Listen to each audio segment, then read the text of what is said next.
It's Friday, and this is now the 65th edition, can you believe it, of the Zogby Report, real and unscripted and spontaneous, I might add. Jeremy and I spend 25, 30 minutes every week talking about a couple of hot issues, whether they're controversial or not, and oftentimes talk to each other from completely different points of view, although not always. How you doing this week?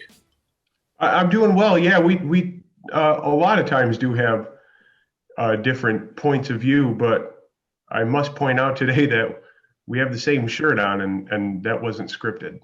No, that was not scripted at all. And we're in uniform, so let's proceed. Okay, I've got two things that I've come up with in the last couple of minutes. One is obvious. We do have to talk about the trial, the Derek Chauvin verdict. We talked about it last week, and we should at least respond to it. And then the second issue, just to prepare you, is the reemergence of George W. Bush in the media, which I'll set the table for when we get to that point. But let's talk a little bit about him, his reemergence, and at least so far, his legacy. That'll be a change of pace from Donald Trump, Barack Obama, and Joe Biden. All right, so justice was served in the Derek Chauvin case. I always felt I didn't listen or watch every minute of the trial, but I certainly did watch a good bit of it, both prosecution, defense, and the entire closing statements of both. And it was hard for me to believe that there possibly could have been reasonable doubt on any of the counts. And the fact that the jury had come in relatively quickly, about 10 hours of actual deliberation, recalling what I noted last week, which is that they probably had the decision made already and were just chatting up with each other so as not to appear to have not deliberated to the public. But the fact is, I'm going to rattle them off. He was indeed guilty. It was, as the prosecution said, believe what you see. And we saw it. And we saw it from many different angles. The defense tried to make the argument that the crowd was unruly and the police were worried about that. But there wasn't that huge of a crowd, and they didn't appear to be unruly. There were efforts made, I think, ham-handed, to talk about auto exhaust, to talk about a previous relationship, not relationship, but acquaintanceship between the two men, Derek Chauvin and George Floyd. To what avail, I have no idea the relevance. But suffice it to say that in my view, Derek Chauvin is where he belongs.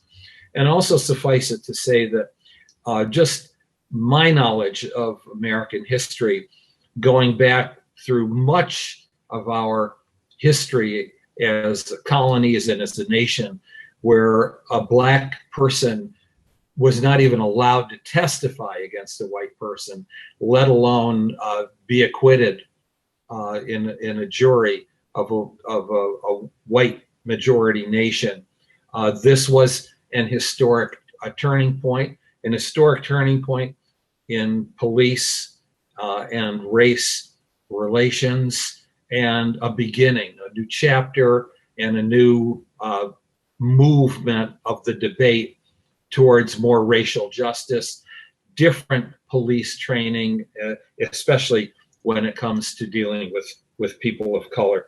So as for me, a very sad occasion that it has come to this and continues to come to this, but this marks perhaps the beginning of a reckoning, and I hope a very positive direction in American history. What do you think? Well, we closed last week by by agreeing that Chauvin was going to be found guilty. I didn't know whether it would be on all three counts or two counts, but I agree, justice has been served. We talked about how he was a bad dude. He had several reports and incidents before. And so we focused on the micro aspect of it, the actual individual case. But then I brought up a larger point that, and I will elaborate on this, especially if you look at the most recent case in Columbus. It's becoming obvious to me that, and I'm not going to say that this is the purpose, but this is the effect. I'm seeing a lot of divide and conquer. I personally don't have a television. I have one, but it's in the garage and it's not hooked up. And as long as I've lived on my own, I've never had cable. But I'm on the internet and I can just see it now. Division and conquering. If you tune into Fox News, the young girl who was shot and died, Ma'Khia Bryant, Fox News is probably going to say, well, she had a knife. She had a knife, and she did have a knife. The footage clearly shows that. Maybe NBC or CNN are going to focus on the 4 shots. Did the cop need to shoot 4 times? There's probably going to be an assumption that it's racism. Personally, I don't want to fall for the bait. I see people already getting heated and divided, just like what's been happening over the last couple of years. And I tried to, last episode, talk about something that can unify us, such as the notion that police brutality affects all races. I'll say the statistic again. Twice as many white people die compared to blacks, although we know blacks are disproportionately killed by police. The issue is police brutality. You can focus on racism. There are racist cops, but there are also cops who are good, and there are also cops who just indiscriminately use brutality and excessive force. Why divide the population? Why not unify? And so I see a media, a good cop and a bad cop on whatever end, of the spectrum that you stand. And that's not good for society. That's not good for healing. And I do see media that tend to run with narratives before they even have the facts. And I see that going on now with the situation in Columbus. And so I try to always, look at the macro. And to me, the macro is institutional racism. There is institutional racism. I think, however, people either can't clearly define it or they choose to ignore what institutional racism really is. And to me, institutional racism is the policies from both Republicans and Democrats that have decimated the African American family and the African American community, which is the exact situation that we have today, where an African American child is 7 out of 10 families is brought up with a single parent and is in poverty and goes through public school with low reading levels and performs poorly in fields like math. And so that is a legacy of policies from the 60s, the 70s, and the 80s, the war on poverty, the war on crime, and the war on drugs. And people want to say that it's the legacy of slavery, but I think that's a slap in the face to African American history, because immediately upon emancipation and in the face of Jim Crow, Black families incredibly resilient rebuilt their communities, such that by the 1950s and early 60s, 8 out of 10 African American households were led by 2 parents, compared to 9 out of 10 white families. They were on par.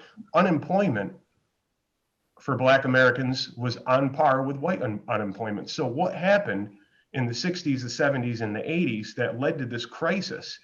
That is the reason why so many African Americans are disproportionately locked up. It's because of the war on drugs. It's because of the war on crime, and it's the war on poverty that decimated the African American families. And the reason that I bring this up is because policy matters. That's the overarching theme. Too much policy, overt policy, policy that assumes that it can socially engineer society, has turned out to really be the real institutional racism.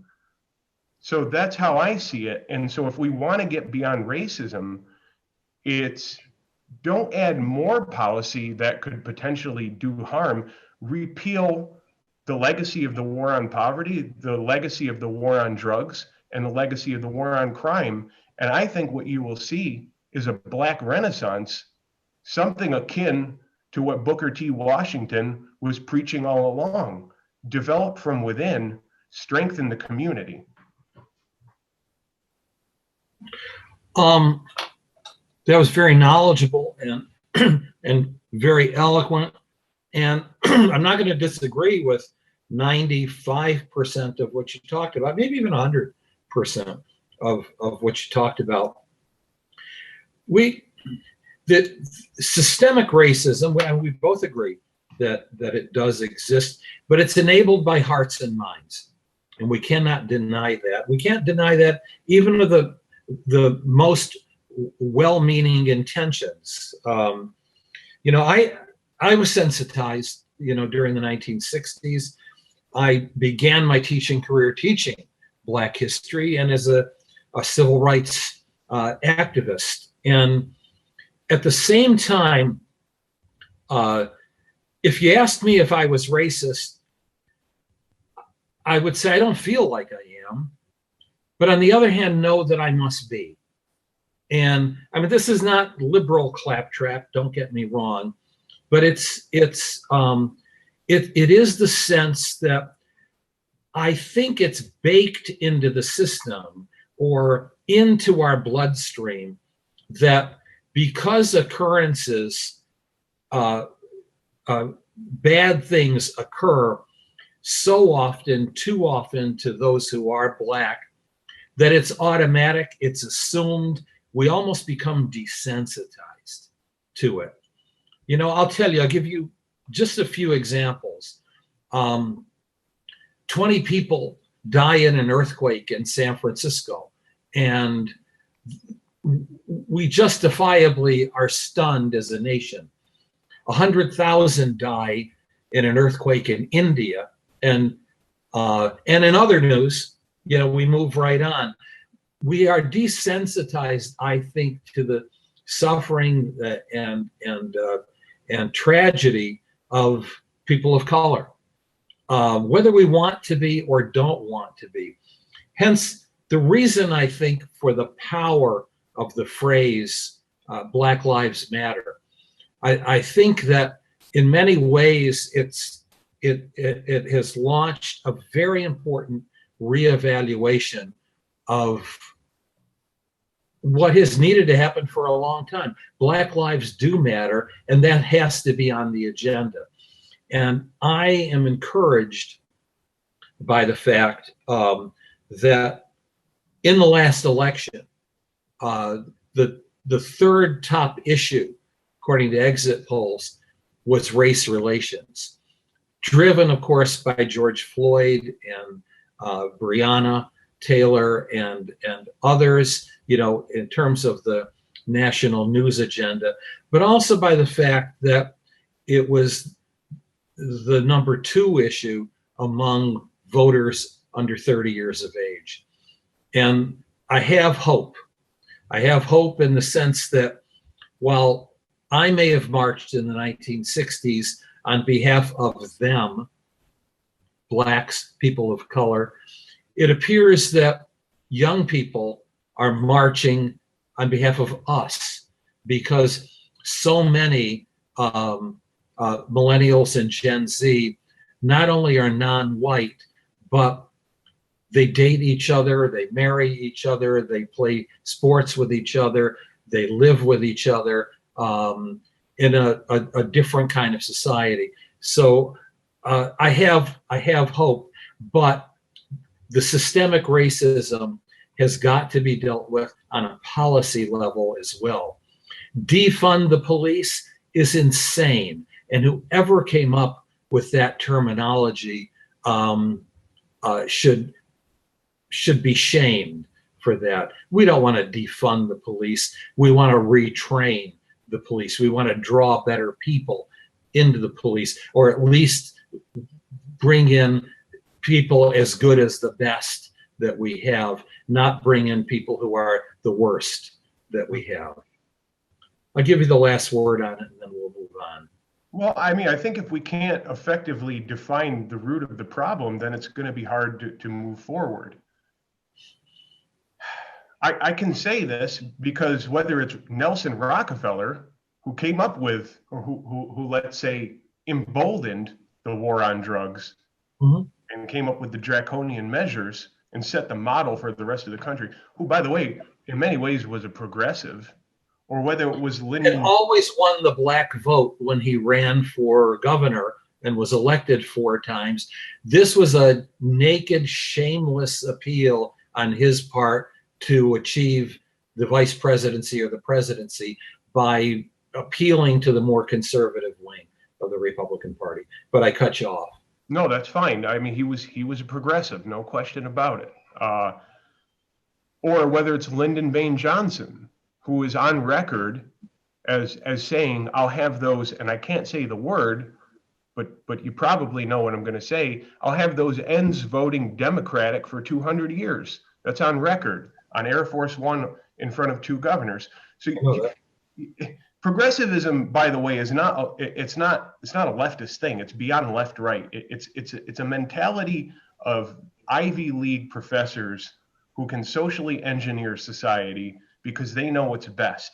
And it's a preference for collectivism, meaning that there is no individual. Society is just like a wheel, and the people are cogs in the wheel, and the progressives are moving the wheel where they think it goes. That's purely arrogant, and it fails miserably. It failed miserably with the war on poverty, the war on drugs, and the war on crime. But I mean, you look right there at LBJ's statement, and you see look, I understand the public relations aspect of it. They're always going to say something had to be done. Yeah, well, I can tell you what shouldn't have been done. Don't roll out something that admittedly was the entire purpose of it was to hook and bait a major section of the vote to ensure that they would vote for a lifetime a certain party.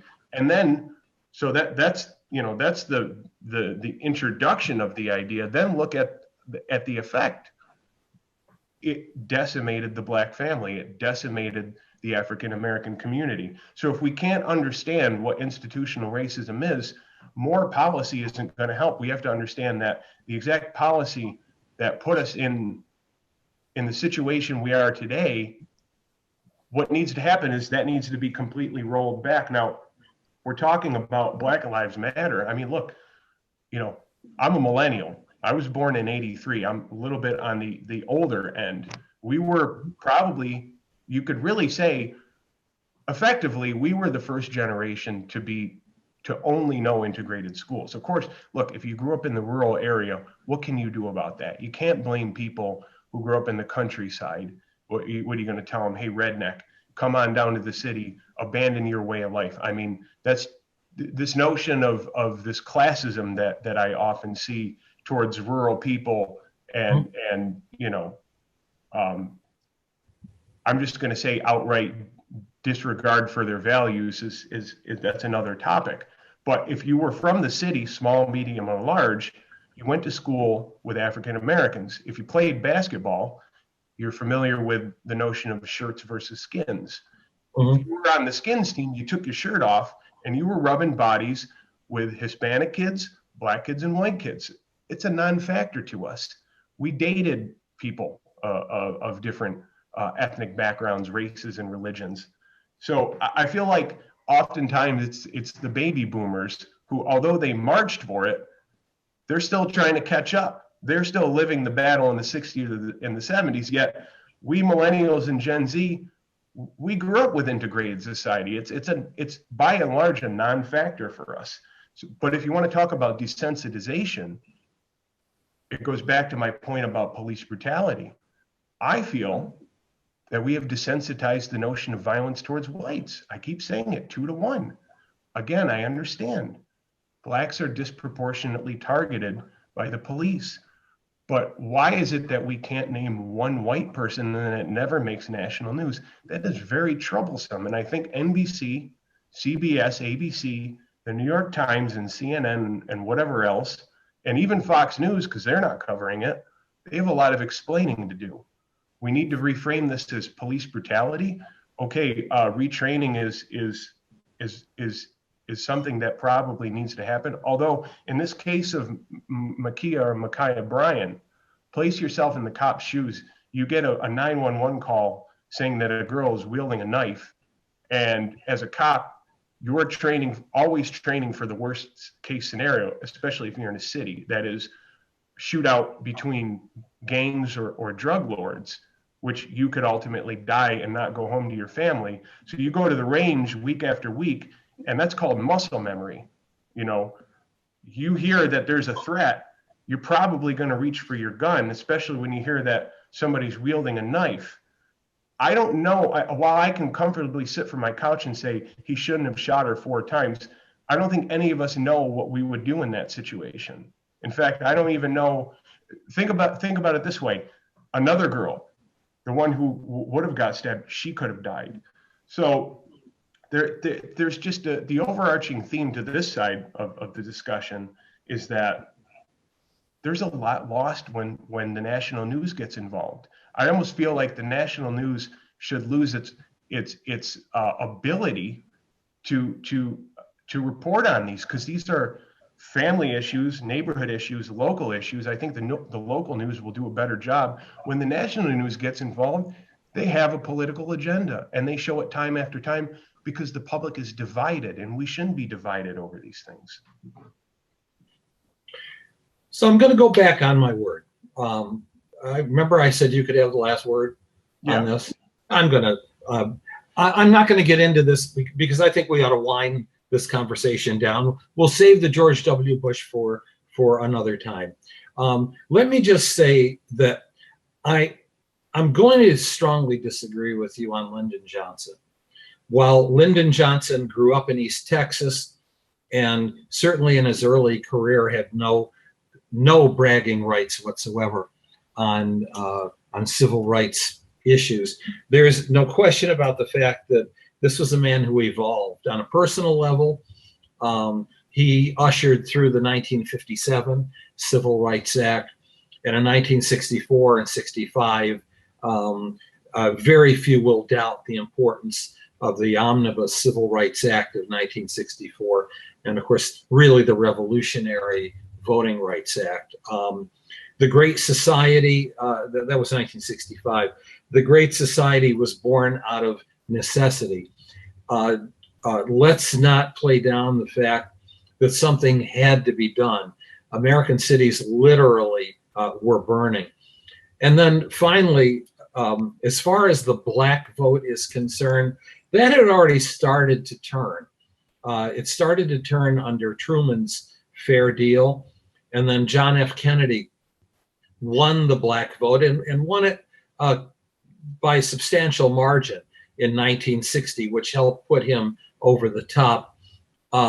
Johnson was continuing and building on the Kennedy legacy and using, by hook or by crook, you could say, whatever means necessary to do something.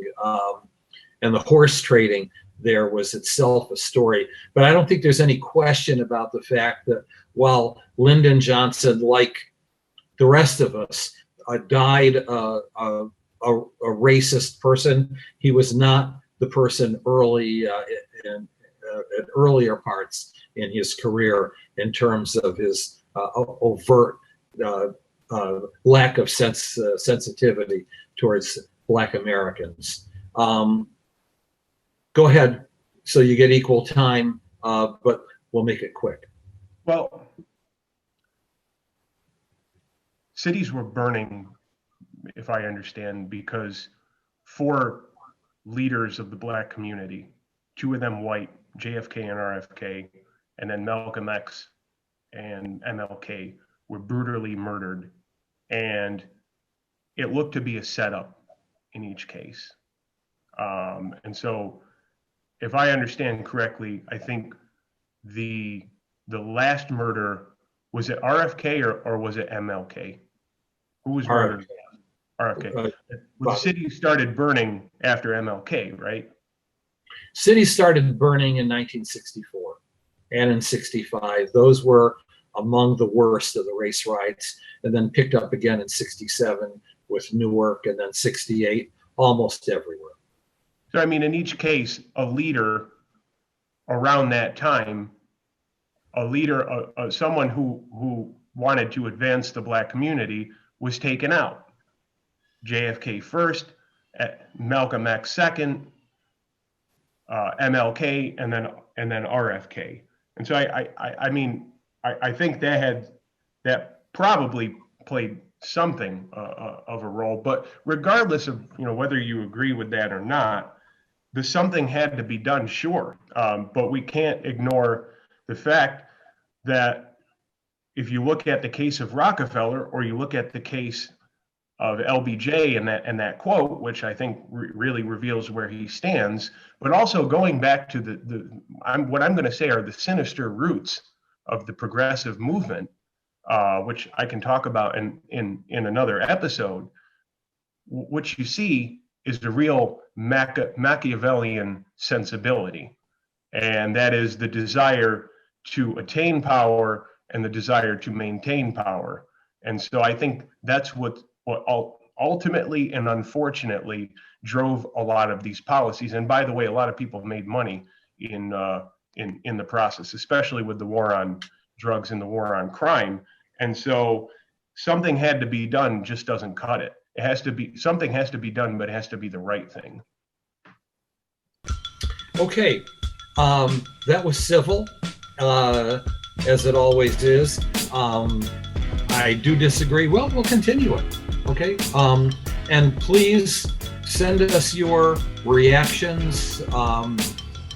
We love hearing from you, and we respond. And please share this conversation with everyone. From two different points of view, it's John and Jeremy signing off. See you next week. Take care.